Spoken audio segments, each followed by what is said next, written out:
Neskubėti, nedaryti klaidų, reikėjo kuo greičiau priimti įstatymus, suformuoti vyriausybę.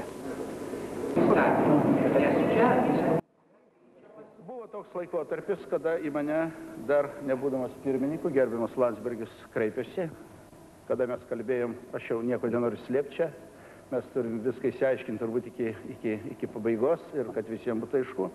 Kreipėsi ir mes kalbėjomės labai gražiai apie galimus variantus aukščiausios tarybos pirmininko ir ministrų tarybos pirmininko.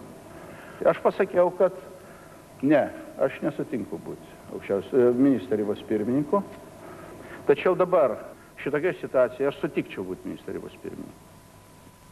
Mano prerogatyva yra tik tai siūlyti, kad Lietuvos Respublikos ministrų tarybos pirmininku būtų skiriama, tvirtinama deputatė Kazimiera Prunskienė.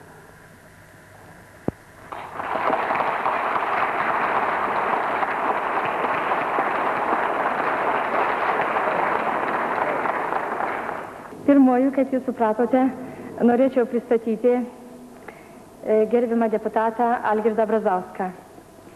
Nemanau, kad reikia pristatinėti atskirai, įvardinant jo veiklą, ypatingai pastaraisiais metais. Aš dėkoju už jūsų pasiūlymą. Mane štai siūlyti jūsų pavaduotoju.